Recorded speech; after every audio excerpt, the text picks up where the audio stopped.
La parole est à Monsieur Édouard Bénard pour le groupe GDR. Merci Madame la Présidente. Ma question s'adresse à Madame la Ministre de l'Éducation nationale. Madame la Ministre, nous vivons aujourd'hui une nouvelle journée de grève et de mobilisation pour réclamer l'abandon des mesures prévues par la réforme dite du choc des savoirs, dont notamment l'instauration de groupes de niveau en français et mathématiques au collège. Enseignants, chercheurs et parents d'élèves s'opposent en nombre à cette nouvelle offensive contre le collège qui, en plus d'apparaître de plus en plus comme, disons-le, une usine à gaz ingérable, n'aura d'autre effet que celui d'aggraver les inégalités sociales déjà trop influentes dans le parcours scolaire des enfants et adolescents. Faute de moyens humains et budgétaires, l'instauration de ces groupes sera faite, dans la plupart des cas, à nombre de professeurs constants ou en faisant appel à de jeunes retraités. Vous venez d'affirmer au député Corbière que cela répondait à une attente. Eh bien, réforme des lycées professionnels, réforme du bac, sélection accrue à l'entrée de l'université par l'instauration de Parcoursup, instauration de groupes de niveau au collège.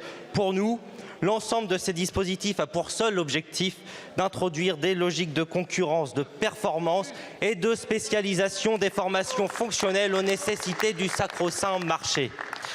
Notre société a mis un siècle oui, à organiser un système scolaire capable d'accueillir tous les enfants dans un parcours commun jusqu'à 16 ans.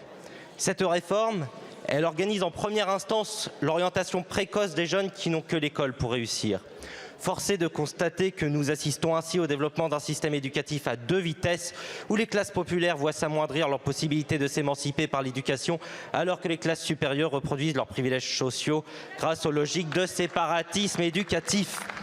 Madame la Ministre, outre l'abandon du choc des savoirs que nous appelons de nos vœux, quelles réponses concrètes apportez-vous à ces enseignants et personnels de l'éducation nationale qui vous demandent, à vous et vos prédécesseurs depuis des mois, une revalorisation salariale sans contrepartie et des moyens pour l'école publique? Je vous remercie. Merci beaucoup, mon cher collègue. La parole est à Madame Nicole Belloubet, ministre de l'Éducation nationale et de la jeunesse. Merci Madame la Présidente, Mesdames et Messieurs les députés, Monsieur le député Bénard. Je le disais tout à l'heure, toute mobilisation mérite attention et je suis évidemment attentive à ce qui se dit, voire même à ce qui se murmure entre les chiffres même de la mobilisation. Je le redis ici, ce sont moins de 10% de nos personnels qui aujourd'hui se déclarent en grève.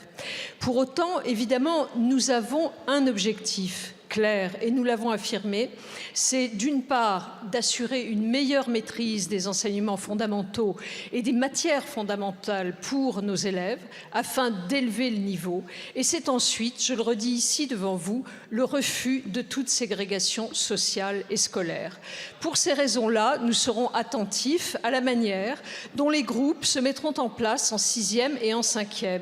Nous l'avons dit avec Monsieur le Premier ministre, nous allons permettre à nos jeunes de travailler en groupe pour mieux maîtriser les compétences.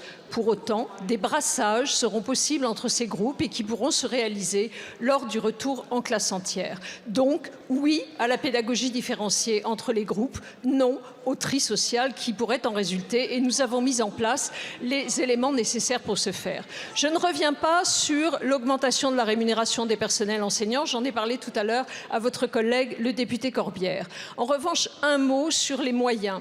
Je voudrais ici vous rappeler, monsieur le député, que notre démographie est telle que nous perdons des élèves. Entre 2017 et aujourd'hui, moins 400 000 élèves dans l'enseignement primaire. Et nous avons, dans ce même temps, créé dans l'enseignement du premier degré 12 000 emplois. C'est dire l'effort qui a été fait. Sur le second degré, et je souhaite en terminer là, sur le second degré, nous avons eu à cette rentrée-ci moins 2300 élèves, à la rentrée prochaine moins 7000 élèves. Et pourtant, nous créons 800 emplois supplémentaires dans le second degré. Tout cela pour vous dire, monsieur le député, que nous sommes extrêmement attentifs et que, bien entendu, nous écoutons ce que disent les enseignants, mais le gouvernement continue à agir. Merci beaucoup, Madame la Ministre. La parole est à Madame Catherine Jaouet.